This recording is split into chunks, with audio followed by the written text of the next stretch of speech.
guys, I am going in this water, very cold. बाहर temperature है -10 और ये सीधा बर्फ से आने वाला पानी है। मुझे कल की चिंता नहीं है, मैं आज बचूंगा या नहीं मुझे मालूम नहीं। Let's go.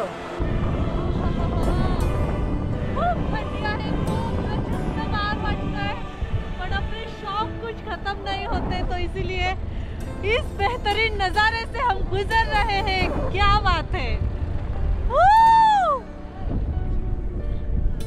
खरं तर मी म्हटलं असतं की इथे एक कुत्री पाहायला मिळत नाहीये, मात्र इथे बरीच कुत्री आहेत आणि 1-2-4 माणसं सोडली तर या ठिकाणी तुम्हाला काहीच पाहायला मिळणार नाही। तुम्ही पाहू शकता प्रत्येक घरावर कुलूप आहे आणि ऑलमोस्ट फक्त 1 ते 2 फॅमिलीज इथे राहतात। ज्यावेळी हे शांती पताका उडतात तेव्हा ग्रोथ आणि वेल्थ येते असं म्हटलं जातं आणि त्यामुळे हे अशा ठिकाणी बांधले जातात।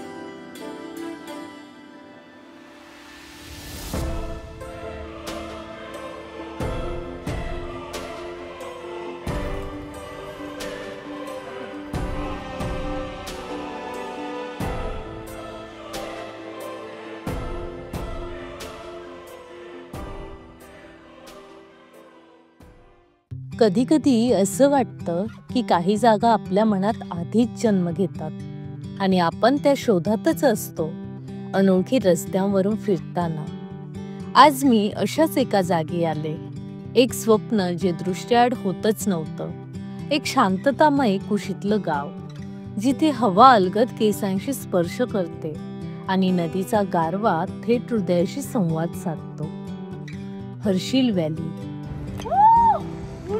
फायनली आम्ही ह्या स्नोपॉड हॉटेलमध्ये काल रात्री स्टे केला आणि इथे प्रचंड बर्फ सगळीकडे पाहू शकता तुम्ही। आम्ही ज्यावेळी पोहोचलो तेव्हा थंडी खूप होती आणि अजूनही थंडी वाजते, कारण आपण ऑफकोर्स मायनस टेम्परेचरला आहोत आणि त्याच्यामुळे थोडंसं आपल्याला इथला हिवाळा म्हणू शकतो इथे आल्यानंतर। मात्र सूर्य पाहिल्यानंतर आपल्याला ही फिलिंग असते की वाव, सूर्य आला फायनली, मस्त ऊन अनुभवू शकतो आपण।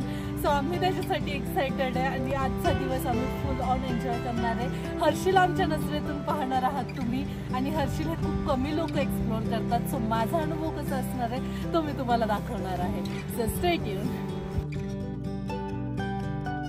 तर मित्रांनो, आम्ही काल या हॉटेलला चेक इन केलं।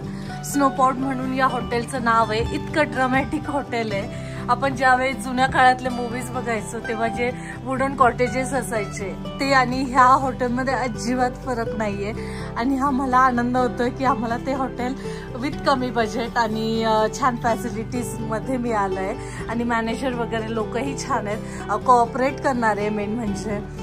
सो इथे आल्यानंतर स्टे तर भयानक सुंदर सुरू आहे, कारण थांबा तुम्हाला व्ह्यू दाखवते। तर मित्रांनो, जो व्ह्यू मी म्हणते ना तो पाहून तुमचेही डोळे खूप मोठे होणार आहे, कारण म्हणजे आपण महाराष्ट्रातल्या लोकांनी हे स्वप्न पाहिलेलं असतं की आपलं वुडन कॉटेजमध्ये एक घर असावं आणि डोळे उघडल्या उघडल्या आपल्याला समोर असा काही निसर्ग दिसावा जो याच्यासारखा दिसते।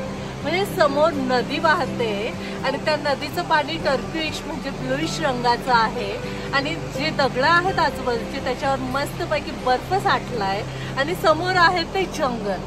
असा हा ड्रामॅटिक आणि फुल्ली सिनेमॅटिक व्ह्यू आज आम्हाला मिळालाय आणि आमचा स्टे जिथे आहे ते स्नोपॉड हॉटेल आम्हाला बजेट फ्रेंडली हा स्टे दिलाय आणि त्याच्यामुळे आम्ही खूप जास्त एन्जॉय करतोय, कारण हा अनुभव अजिबात म्हणजे मिस न करण्यासारखा आहे।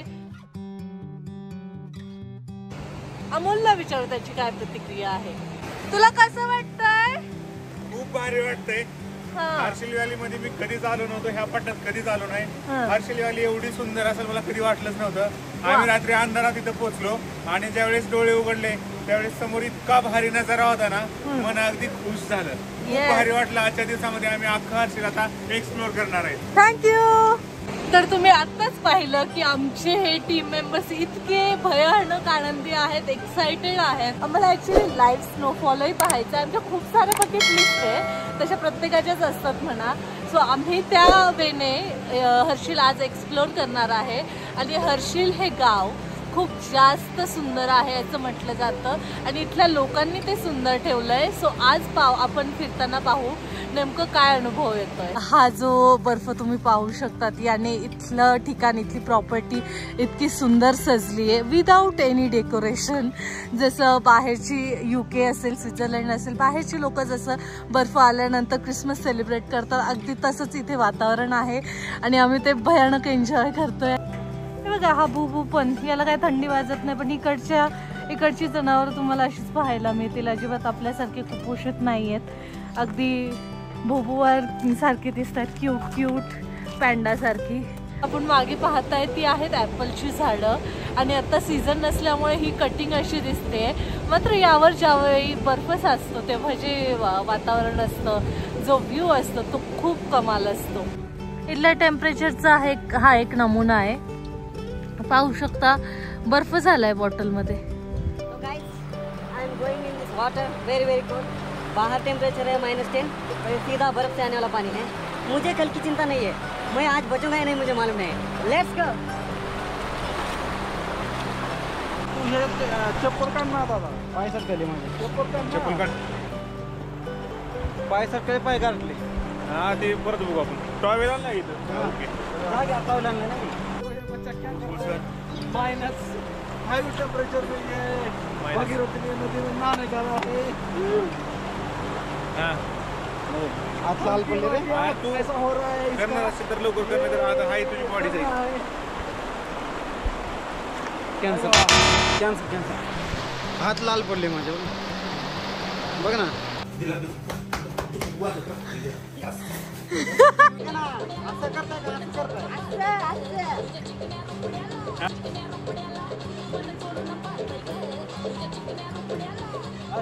तर अशा प्रकारे तुम्ही पाहिलं की आमची एकही कोरिओग्राफी पूर्णपणे बसत नव्हती आणि याच्यासाठी आम्ही 2 तास दिले होते। रील टाकणारे कसे टाकतात देव जाणे, मात्र आमचं हे काही सक्सेसफुल झालं नाही, बट मजा खूप आली। मित्रांनो, आत्ताच आम्ही चहा आणि ब्रेड खाऊन गंगोत्रीच्या मार्गे निघणार आहे।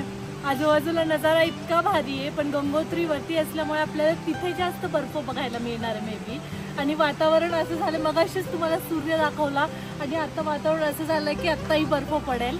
सो इथल्या वातावरणाचा काहीच भरोसा नाहीये, आपण दिवसभरात काही ना काही वेगळं अनुभवणार आहोत।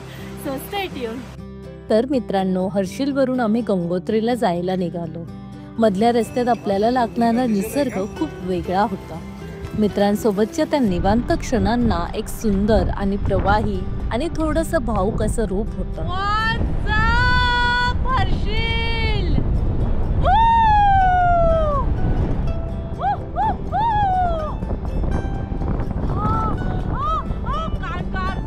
एवढ्या उंच डोंगरांमध्ये चालताना वाटत होतं जणू आपण आकाशाला स्पर्श करणार आहे। एका बाजूला खोल दरी, जिथून वरुण गंगा आपल्या वेगात वाहत होती, जणू आपली स्पर्धाच लागली होती, गंगा पुढे जाईल की आम्ही। आणि दुसऱ्या बाजूला बर्फाच्या थरांनी मढवलेले डोंगर, हो माउंटन्स, जणू शांततेचा साक्षात चेहरा। त्या रस्त्यावर चालताना नुसती नजर जरी फिरवली तरी मन शांत होतं। पाईनच्या उंच झाडांतून डोकावणारा सूर्य, हवेत घोळणारा गारवा आणि पायाखाली वाट शोधणारी चिखलट मातीचा रस्ता। मित्रांसोबत चालताना तिथं बोलणंही वेगळंच वाटायचं, अगदी एखादी फिल्म चालू आहे आणि त्याच्यामध्ये जी रोड ट्रिप सुरू आहे तो अनुभव आम्ही साक्षात जगत होतो। कधी कोणी एखादा किस्सा सांगायचं, कधी एखादा थांबून फोटोमध्ये हरवायचा, कधी तर शांत होऊन फक्त एकमेकांच्या उपस्थितीत मन रमायचं।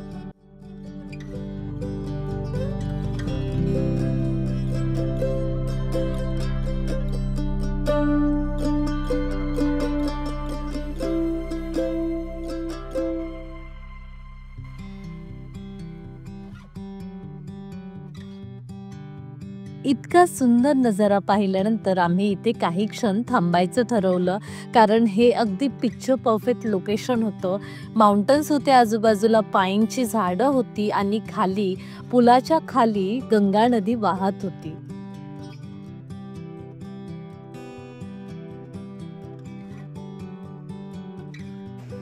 हे आमचे व्हिडिओ शूटिंग चाललेत, जे तुम्हाला बिहाइंड द सीन पाहू शकतात। पैसे खर्च करून मारण्यासाठी टाकले गाडीमध्ये, माझं काढायला असलं काढायला मी चाललो इथं निघून। जा जा जा, काय खरं नाही. नीट सुद्धा करत नाही तुला ह्यांना काय आपली बाग बी आहे का नाही. मग काय तर अरे पण नीट कर ह्याला मी मगापासून नीट कर म्हणतो तर शानपणाच लावलंय ना.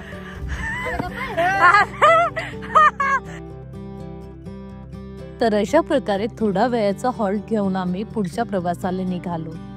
हर्षल पासून गंगोत्री हे अंतर इनमेन 1 तासाभराचं आहे.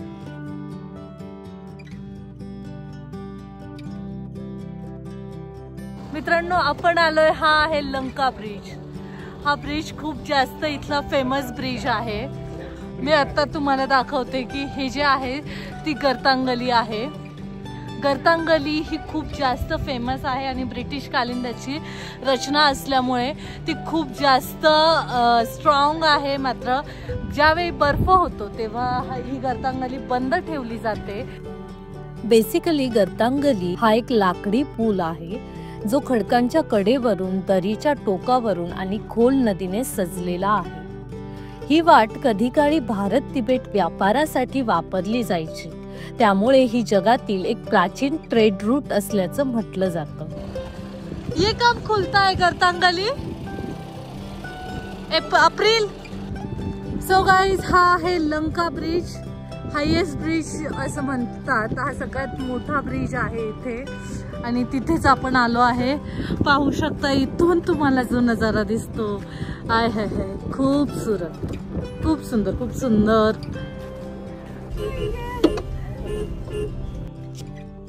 लंका ब्रिजचा थरार अनुभवल्यानंतर आम्ही निघालो गंगोत्रीकडे.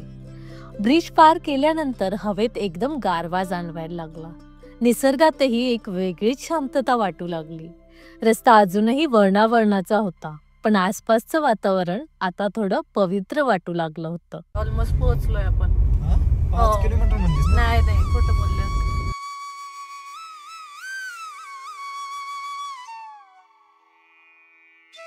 तर मित्रांनो, अखेर आपण पोहोचलोय या गंगोत्री धामच्या इथे. बराच बर्फ इथे दिसतोय आणि इकडे तर सगळं क्लोजिंग दिसतंय आणि काहीच गोष्टी दिसत नाहीयेत आणि सन्नाटा, एकही माणूस दिसत नाहीये. सो आतमध्ये जाऊन पाहूया, चला. ज्यादातर नाही रुकने वाले हम यहाँ पे.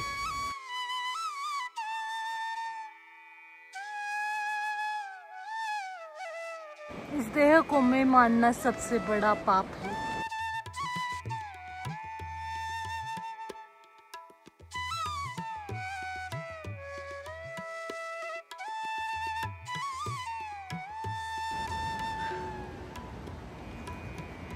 व्हीलचेअरचेही काही चार्जेस त्यांनी मेन्शन केलेत. तर मंडळी, गंगोत्री धाम हे आम्ही ज्या काळात गेलो होतो तेव्हा बंद असल्यामुळे आम्हाला ते पूर्णपणे आतून एक्सप्लोर नाही करता आलं. मात्र बाहेरूनच आम्ही दर्शन घेतलं आणि त्यानंतर बाहेरचा परिसर अनुभवू लागलो.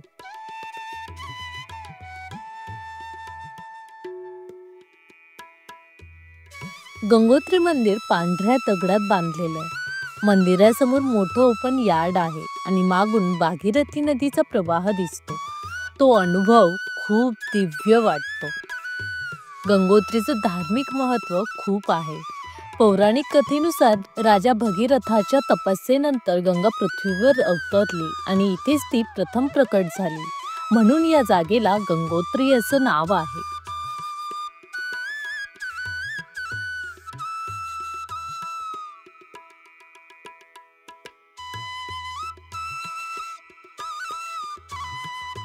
तर मित्रांनो, गंगोत्रीचं मुख्य मंदिर जरी बंद असलं तरी आपल्याला याच परिसरात अनेक मंदिरं किंवा घाट पाहायला मिळतात. गंगामातेचं प्राचीन मंदिर जे तुम्ही पाहताय ते 18व्या शतकात गोरखा सेनापती अमरसिंह थापा यांनी बांधलंय. या ठिकाणाला गंगा नदीचा खरा उगम समजला जातो. खरं तर गंगोत्री ग्लेशियरमधील गोमुख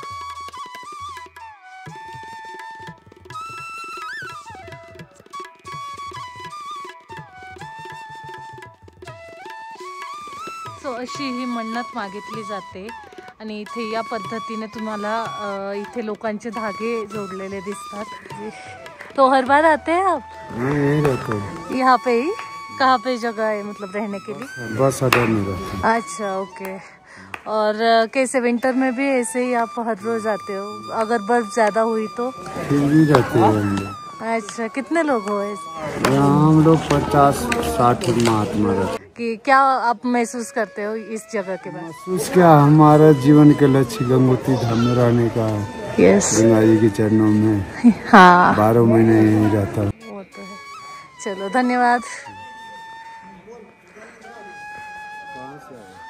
पुणे, महाराष्ट्र। तो इस प्रकार हम चाय लेंगे गंगोत्री में। चांगला आहे, एक नंबर अरे तमा घेते। थैंक यू सर, दिल खुश कर दिया आपने। क्या इत्तेफाक है। जहाँ पानी नहीं मिलता वहाँ चाय दिला दिया कृष्ण कुमार सर ने हमें। अच्छा जी, आपका परिचय बताइए। Krishna Kumar Tiwari, forest officer, Uttarkashi. उत्तरकाशी में हो? अच्छा, हम लोग विजिट में आते रहते हैं। विजिट, हमारी तो ड्यूटी है, हमें ओके ओके ओके ओके, चलो थँक्यू। मित्रांनो, हेच ते मंदिर आहे गंगोत्रीचं. या मंदिरात आत्ता जाता येत नाहीये, मात्र ज्यावेळी तुम्ही याल तेव्हा 4 वाजता हे मंदिर खुलं होतं आणि सकाळी दर्शनाची वेळ असते पहाटे 4 ते 6 वाजेची. सो अशा प्रकारे हे जे मंदिर आहे ते सध्या बर्फात अगदी न्हालेलं दिसू शकतं तुम्हाला. सगळीकडे अगदीच पांढरं पांढरं वातावरण झालं आहे आणि खूप सारा स्नो आहे. आणि मेन म्हणजे हे मंदिरसुद्धा सफेद रंगाचं असल्यामुळे तुम्हाला तो व्ह्यू इतका सुंदर पाहायला मिळतो. आणि आपल्याला इथून खाली जायचं आहे या ठिकाणाहून, की जेणेकरून आपल्याला ती गंगेचं घाट पाहायला मिळेल. चला जाऊ. तर मित्रांनो, गंगोत्री धामच्या स्नान घाटावर आपण चाललो आहे आणि इथे पायऱ्या खूप निसरड्या आहेत. आपल्याला जाताना खूप काळजीपूर्वक जायचं आहे. दररोज सकाळी आणि संध्याकाळी गंगा मातेची इथे आरती होते आणि भाविक प्रचंड श्रद्धेने यात सहभागी होतात. ही आरती मिळणारा खरा भाग्यवंत असंही म्हटलं जातं.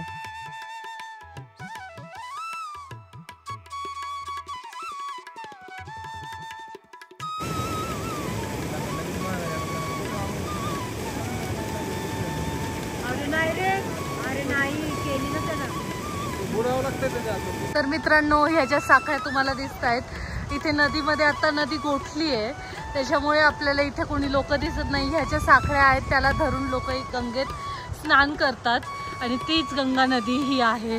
तुम्ही पाहू शकता, पूर्ण बर्फ झालाय आणि मधल्या काही भागातून नदी वाहते. कमाल सुंदर दृश्य आहे. हे एक आरती स्थळ आहे आणि तुम्ही पाहू शकता इकडे खूप सारा बर्फ जमा झालाय. मंदिराच्या जवळच गंगा नदीच्या काठी भागीरथ शिला पाहायला मिळते. इथेच राजा भागीरथाने आपल्या पूर्वजांसाठी गंगा मातेचे आवाहन केले होते. हे ठिकाण आध्यात्मिक दृष्टीने अत्यंत पवित्र मानले जाते. त्यानंतर सूर्यकुंड आणि गौरीकुंड हे येथील मुख्य आकर्षण आहे. इथे गंगा नदी धबधब्यासारखी खळाळत वाहते, मात्र पाणी अत्यंत थंड असतं आणि स्वच्छही. भाविक इथे स्नान करून पापमुक्त होतात. मात्र या थंडगार पाण्यात जर तुम्ही स्नान करायची इच्छा जरी व्यक्त केली तर गंगा मातेला प्यारे व्हाल.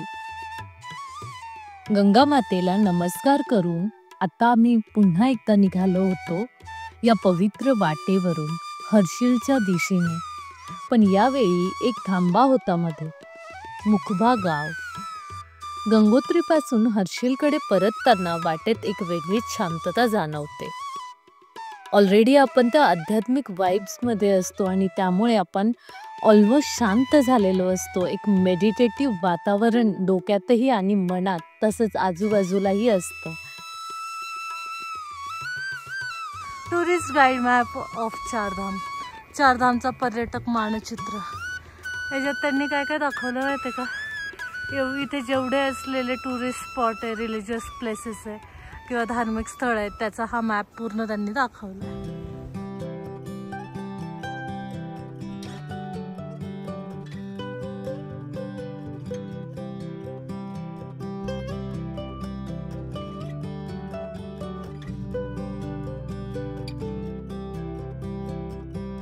मात्र एक गोष्ट नक्कीच जाणवत होती, ती म्हणजे भूक.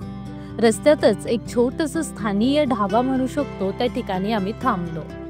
फार काही फॅन्सी नव्हतं, पण गरमागरम जेवण मिळाल्यामुळे आम्ही शांत होत होतो. चिकन किसलंय का तुमच्या ह्याच्यात? हे नॉन व्हेजिटेरियन मेंबर्स आहे आमच्या इथे, मी एकटीच व्हेजिटेरियन आहे. हा नेहमीचा प्रॉब्लेम आहे आमचा, मला एकटीलाच व्हेज घ्यायला लागतं आणि मग मी हे असं काहीतरी मंचाव सूप घेते. हे 2 चमचे दिसत असले तरी हा शेअरिंगचा चमचा आणि हा माझा चमचा आहे. तर आता पण मला काय एवढं खास नाही वाटलं. प्रवीण तुला कसं वाटतं रे? खाऊन सांग कसं आहे. मित्रांनो आता आम्ही खातोय हे डाळ आणि काय नाही राजमा, डाळ भात, राजमा, नूडल्स, चाऊमिन आणि आम्हाला मिळालं नाही असं तर आम्ही खातोय. तुम्ही ह्या अशा बाईक सुद्धा रेंटवर घेऊ शकतात आणि त्यांनी बाईक ऑन रेंट असं लिहिलेलं आहे ते. अच्छा ओके. अच्छा वो अप्रैल में खुलता होगा.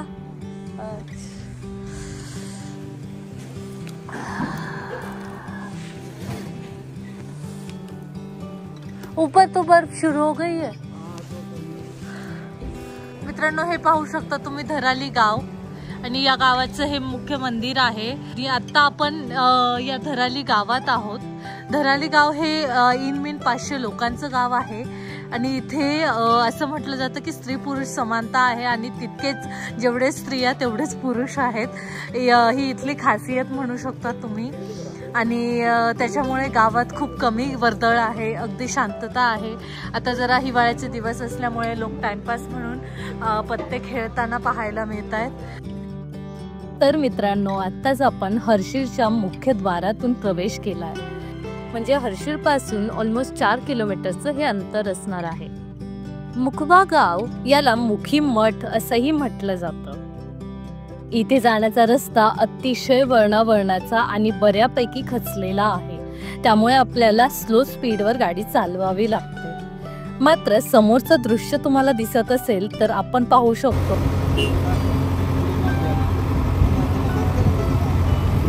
जाता येईल का मला काय कळेल ना बापरे.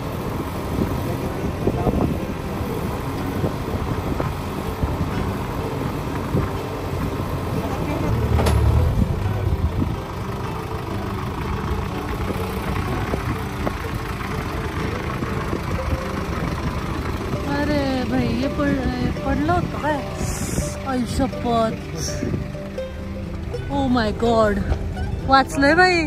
लँडस्लायडिंगच्या घटना होतात आणि त्यामुळे इथले दगड काढण्यासाठी इथे आपल्याला ही उपकरणं पाहायला मिळतात. मात्र इथे पर्यटकांना अजिबात कसलाही धोका होत नाही, त्यासाठी त्यांनी योग्य ती काळजी घेतलेली आहे. आणि अशा प्रकारे आपण ऑलमोस्ट पोहोचतो मुखबा या गावात. कहाँ जा रहे हो? जन्नत में. जन्नत कहाँ है? उत्तराखंड में. मित्रांनो आता आपण मुखबा टेम्पल जवळ पोहोचलोय आणि तिथे जाऊन पाहणार आहे या मुखबा टेम्पलची काय नेमकी कहाणी. आणि इथे एवढी छोटी छोटी गावं आहेत, आपण ती एक्सप्लोर करणार आहोत. अगदी मिनिमम 200, 300, 500 लोकांचा हा गावांचा समूह आहे आणि हर्षिल त्यापैकी एक आहे. आणि आता आपण जिथे जातो ते आहे मुखबा टेम्पल. सो चला पाहूया. अखेर थोडीशी चढण चढून गेल्यानंतर आपण मुखबा या गावात पोहोचतो. खरं तर हे गाव अतिशय छोटूसं आहे, मात्र या ठिकाणाला अतिशय जास्त महत्त्व आहे. कारण 6 महिने गंगा मातेची मूर्ती या ठिकाणी ठेवली जाते.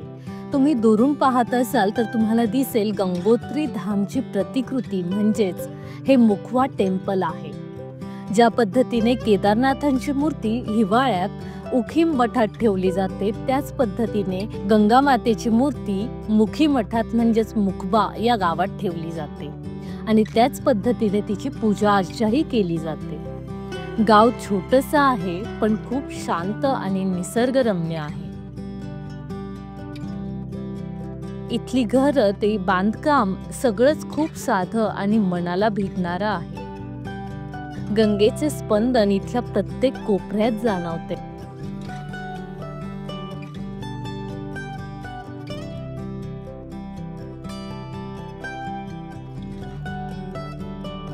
इथल्या प्रत्येक घरातून आपल्याला हे गंगा मातेचं मुकबा टेम्पल पाहायला मिळतं आणि त्यामुळेच या मुकबा गावातील ही गंगा मातेची मूर्ती कशी असते याची प्रत्येकाला उत्सुकता असते आणि हे मंदिर कुठल्या पद्धतीने बांधलेलं आहे हेही पाहण्यात तितकंच एक्साइटिंग असतं। जेव्हा थंडी वाढते, हिमवृष्टी होते आणि गंगोत्रीचं मंदिर बंद केलं जातं तेव्हा गंगा मातेचा विग्रह अगदी शालीनतेने भक्तिभावाने या गावात आणला जातो आणि मग 6 महिन्यांसाठी गंगेचा इथे निवास होतो आणि त्यामुळेच या मुकबा टेम्पलला गंगा मातेचं माहेरघर असंही म्हटलं जातं।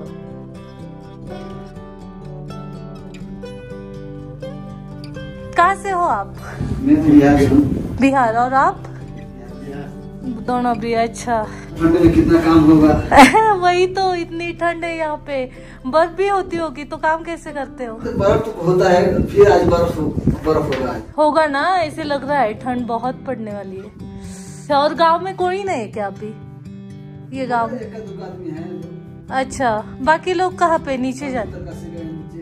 उत्तरकाशी जाते हैं। उत्तरकाशी कोई हासिल है, कोई भाटवारी में है। अच्छा, हर किसी का अलग अलग जगह है, अपना अपना घर है, हर एक घर।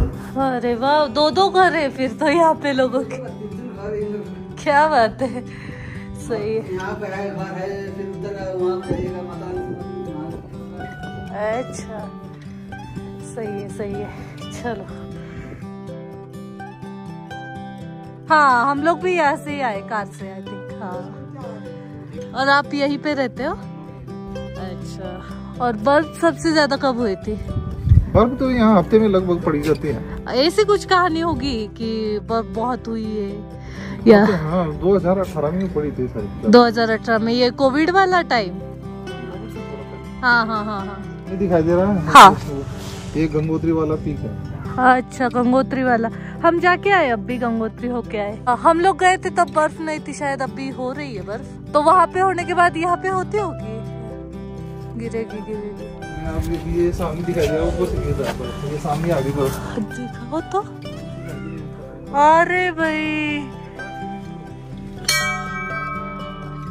ओके। हाँ, अरे बर्फ सुरू झाला, स्नोफॉल सुरू झाला तिकडे त्या डोंगरावर। अरे प्रवीण, इकडे।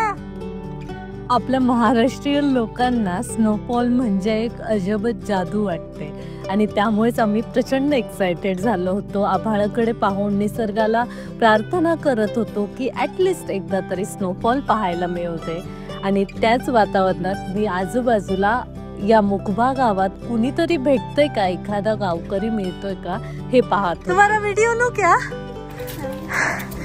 आप यहाँ पे रहते हो? अब भी यहाँ पे रह रहे हो तुम? कौन है घर पे? मम्मी पापा है। अच्छा, नाम क्या है आपका? गुंजन। अच्छा, गुंजन। और आपका? देविका। सो आपण हे इथे पाहतोय, हे या मंदिराचा म्हणजे गंगा मैया जिथे असते त्या मंदिराच्या बॅक साईडचा भाग आहे आणि इथे इतकी सुंदर ड्रामॅटिक घरं आहेत। खूप भारी वाटतंय। मात्र यांना बर्फ पडल्यानंतर खूप जास्त तकलीफ होते, थोडंसं अडचण होते आणि त्यामुळेच ही लोक हर्षिल असेल किंवा मग उत्तरकाशी असेल इकडे शिफ्ट होतात आणि त्यामुळे तुम्ही पाहू शकता प्रत्येक घरावर कुलूप आहे आणि ऑलमोस्ट फक्त 1 ते 2 फॅमिलीज इथे राहतात आणि गावातली जी मेन लोक आहेत ते इथे गावाकडे लक्ष ठेवण्यासाठी असतात। सो असा हा मुकबाचा परिसर आहे। हॉक लावण्याची पद्धत अगदी ट्रेडिशनल आहे, थोडंसं जास्त श्रीमंत म्हणू शकतो ते घर वाटतंय, कारण बाकींच्या तुलनेत या घरावर तुम्हाला असे कुलूप पाहायला मिळेल आणि त्याला ग्रिल सुद्धा पाहायला मिळतील। मला प्रश्न पडलाय की ही लोक म्हणजे सगळ्याच गोष्टी घेऊन मायग्रेट होतात की काय, म्हणजे ते एवढं स्थलांतर इतक्या इझिली नाहीच करू शकत। हे खूप वर्षांपासून ही परंपरा चालत आली असणार।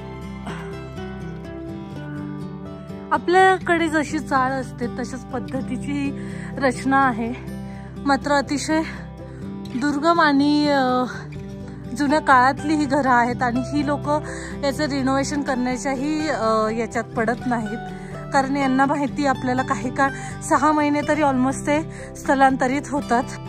तर असं हे 6 महिने घर असणारं गाव आणि गंगा मातेचं विशेष माहेरघर अशी ओळख असलेल्या मुखबा गावावर कुणालाही प्रेम होईल. आणि तसंच मला झालं. इथून आपला पाय निघत नाही, आपण इतके या वातावरणात मर्ज होतो. मात्र वेळेचं बंधन आहे आणि आपल्याला हर्षिल सुद्धा पाहायचं आहे आणि त्याचमुळे आम्ही स्नोफॉलच्या प्रतीक्षेत झालाय डोंगर.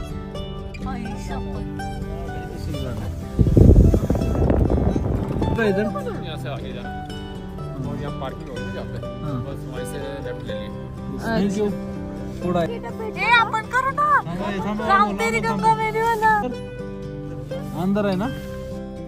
तर अशा प्रकारे राम तेरी गंगा मेली मधलं जे पोस्ट ऑफिस आहे ते आयकॉनिक पोस्ट ऑफिस पाहण्यासाठी आमची धडपड सुरू होती. कारण याचं लोकेशन कुठेच मेन्शन नाही आहे. आपल्याला फक्त हर्षिल गावात हे पोस्ट ऑफिस आहे असं सांगितलं जातं. त्यामुळे आम्ही येथील गावकऱ्यांना त्याचा ॲड्रेस विचारत होतो आणि त्यांनी सांगितलेल्या डिरेक्शननुसार शोधाशोध सुरू होती.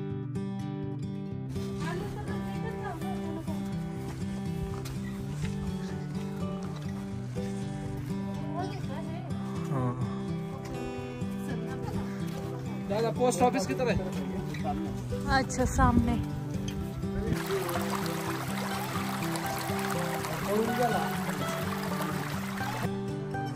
तर मित्रांनो हेच ते पोस्ट ऑफिस आहे जे 80-90च्या काळातल्या मुलांनी राम तेरी गंगा मेली हा सिनेमा पाहिला असेल आणि त्यात हे पोस्ट ऑफिस वापरलं गेलंय. आणि गंगेच्या काठावर असलेल्या हर्षिल या गावात हे पोस्ट ऑफिस आहे. आणि असं म्हणतात की हा एकमेव दुवा आहे इंडो चायना बॉर्डरच्या दरम्यान कम्युनिकेशन करण्याचा आणि त्यामुळेच या पोस्ट ऑफिसला खूप जास्त महत्त्व इथे आहे. आणि ते तितक्याच योग्य पद्धतीने भारतीय डाक सेवा यांनी मेंटेन केलेलं आहे. आणि तुम्ही पाहू शकता इतकं आयकॉनिक दिसतं आणि आजही हुबेहूब आहे जसं त्या सिनेमात तुम्हाला पाहायला मिळालं. या पोस्ट ऑफिसचा फिल्मी अनुभव घेतल्यानंतर आम्ही हर्षिल गाव एक्सप्लोर करायचं ठरवलं आणि समोर आलं एक विंटेज लोकेशन. लाकडात बांधलेलं जुनं पण उठून दिसणारं अगदी एखाद्या चित्रपटात शोभेल असं सिनेमॅटिक लोकेशन. गावात फिरताना इथली लोकजीवन, त्याच्या परंपरा आणि शांत समाधानी चेहरे पाहून मन प्रसन्न झालं. इथे तुम्हाला खूप इझिली स्टे करायला मिळतो जो तुम्हाला मुखबा या गावात मिळत नाही. इथलं प्रत्येक घर एक कथा सांगतंय. इथला प्रत्येक माणूस हा भाग आहे या हिमालयीन जीवनशैलीचा.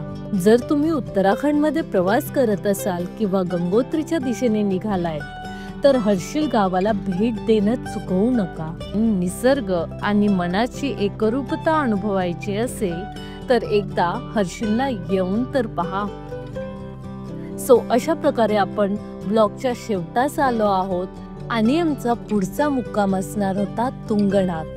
हो, जे जगातील सर्वात उंच शिवमंदिर आहे त्या ठिकाणी आपण पुढच्या व्हिडिओत जाणार आहोत.